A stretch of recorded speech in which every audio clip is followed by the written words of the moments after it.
Hi guys, and welcome to my review of the Lenovo S8. The S8 was released more than half a year ago and I never got to actually review it. I have it for like more than 2 months now, just never got to it, but I still think it is a very legit budget tablet. Why? And if it's still worth it, we will see in my full review. So let's just start with the design and build quality. First of all, on the front it looks very nice. Nothing going on here, very clean, minimal, just the Lenovo logo and the cam. And a nice thing to see, stereo front facing speakers. On the back we have this bright yellow, but let me tell you one thing first. There are different colors available. I had also the black one and this yellow one, but I can tell you personally I would recommend the yellow one, even though if you maybe don't like the color so much, because the black one had this soft touch rubberized that looked very nasty and also just didn't feel sturdy. We have a way more solid plastic here, and it is also way more grippy than the black one was, and it just feels more solid and overall. So that's why I would say the color of course is a different thing, but just in terms of build this makes a way better appearance. As for the ports real quick, on the bottom we have the micro USB and the microphone, a little bit of an odd placement but still okay. On the top we have the headphone jack. Here we have an SD card slot.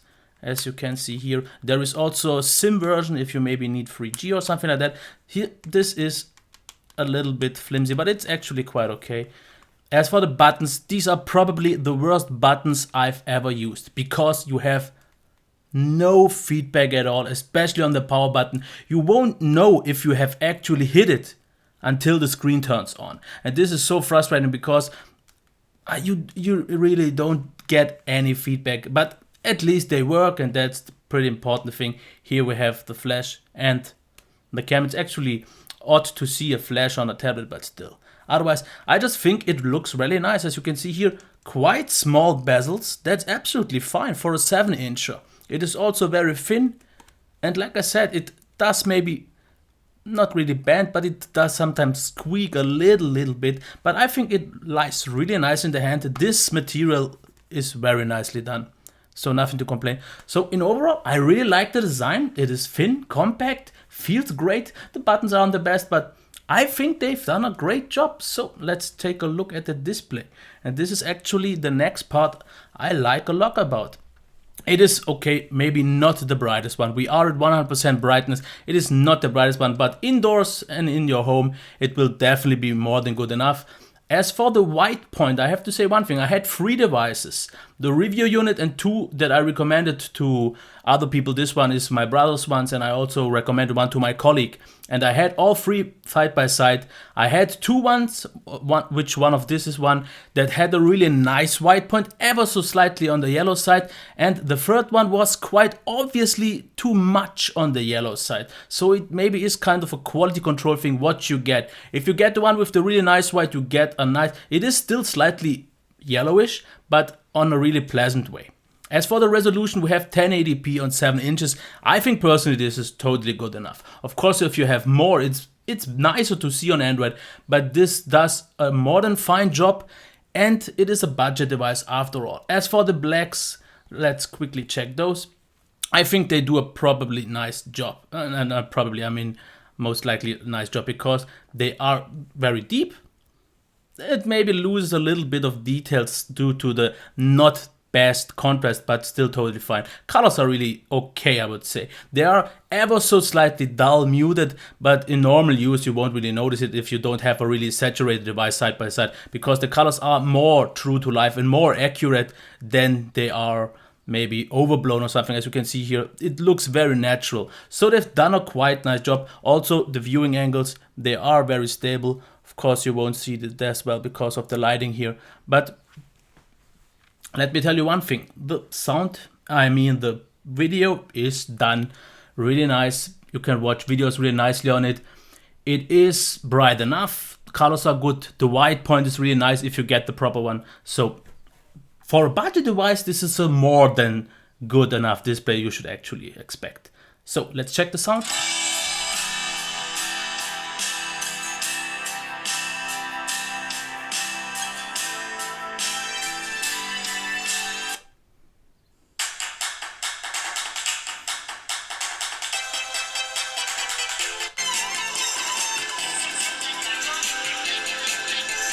Okay, the first great thing to mention is we have stereo front-facing speakers, so that's always a plus. The only thing that I could maybe not complain, but say it is on the weaker side, is the maximum volume. It could be a little bit higher, but therefore the good thing is you don't have to reflect it, you have to hold it awkwardly. Using it on a desk or in mid-air doesn't make a difference because the sound is already getting to you. The sound itself is quite nice. Of course, not a whole lot of bass, the mids are okay, but a very clean and clear sound, which is important. And you also get the Dolby software where you can adjust a few things. You should take use of it because without of it, it just sounds way too flat. It doesn't make the biggest difference. So you adjust a lot of things, but you don't hear a lot of difference. But it is enough to make a difference in my opinion. And the sound is actually totally fine. Like I said, I would just wish for it to be louder. So let's check the performance now. Here we are in a Twitter app and you will already see how extremely nice and smooth this is. We have an Intel 3745 that just works well. As you can see here, let's go into this app for example. Of course, no article is loaded. Let's just wait a second here. Actually, I did prefer one, but still. Okay, let's go into it. And as you can see here as well, very smooth, no problems here at all. And since we are having KitKat, you have maybe one benefit of not having Lollipop because you don't have the multitasking issue. There is no memory leak. As you can see here, all the even older apps load just fine. Sometimes, of course, this one wasn't in the RAM, but you have the benefit of a quite good multitasking experience. The performance itself is also very nice, as you can see here. And yeah, that is fine, absolutely fine, more than just fine actually. It is maybe not quite Lollipop smooth, but therefore, as you can see, the multitasking is really, really good. Also the browsing performance. This is one of the best browsing performance I've seen, not just for a budget tablet. It just works fine. Also, let's quickly get into a game, just so you can see that. And while it is loading, I will just say it. I think the performance within the system is absolutely great, absolutely fine. Nothing to complain here. One of the best actually I've seen, and it doesn't matter if it's a low budget tablet or anything else. It works, and that is important. Not quite Lollipop smooth, that's maybe the one gripe I have, but like I said, therefore no multitasking issues, no RAM leaks, no battery issues, and also the gaming performance is absolutely great. As you can see, mostly completely smooth, and I never had any trouble with not playable frame rates. It was smooth, not really any slowdowns. As you can see here, this works fine. One thing I noticed though, the screen, since it is quite warm these days, does tend to dim.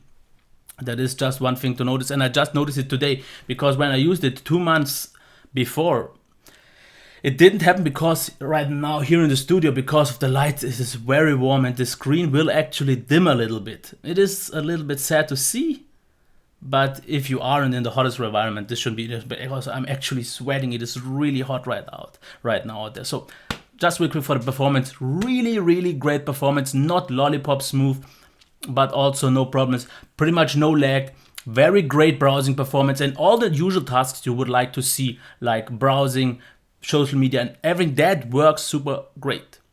Okay, let's get into the battery life. A full charge takes about 3.5 hours, somewhere in between that. The battery life isn't the best. You get a solid, I would say, 4 hours over 1 or 2 days. So that's not really great for a tablet. So if you don't use it too much, it will do a job just fine, and you have to just think about it. It is a budget tablet, but I think the main issue of the not that great battery life is the Atom chip. I had the one on, for example, the Dell Venue 8 7000, which had an amazing battery life. That was a way newer generation of Intel chipsets. This one is more compatible. You will have less issues with app compatibility and so on due to the Intel chipset, but the battery life just isn't the best. As for the software, let's check that one real quick. Here we have the locks, we're not going on much here. Here you have the quick settings, not really changeable. And as you can see here, yes, it is a little bit dimmer, but you don't have an app drawer. That's the one thing. You of course just replace that if you want it with Google Launcher or Google Now or with Nova Launcher, but otherwise that's maybe the one possible downside. We have 4.4.2. There's nothing wrong with 4.4.2. You don't have 4.4.4, but that is still okay. But don't expect to get an update on this device. I didn't expect it, and that's one thing sad to see. But otherwise, it is a very, apart from that, stock-like Android experience. You don't get anything extra, like maybe just the sound options and a few things, no app drawer and so, but you have to see it like this is a budget phone and will never get an update. I don't expect it to get the Lollipop update, but maybe for a budget device that's not that bad, because you have therefore a very solid KitKat experience. No multitasking issues, no RAM leaks, and everything works nice. You don't get the Lollipop features, and you don't get this little bit of boost in terms of Lollipop performance. But see it like this, if you would maybe have on board default out of the box a Lollipop that doesn't work right, you have memory issues, you have stability issues, you have bugs, and won't get ever an update, then I think it's maybe the better choice to just stick with what you have, stay on the stable side, stay on the solid side. So that's why I'm getting to the recap right now, because I don't want to drag it too far. Design and build quality for this price is absolutely great, very solid, just done great. The display for this price also very solid. It's a really nice display. Of course, it is not the best display out in the world, and it can't compare with a $400 device, but in this price region to up to $200, absolutely fine. Sound, not the loudest, but it gets the job done good enough, and it sounds actually quite good.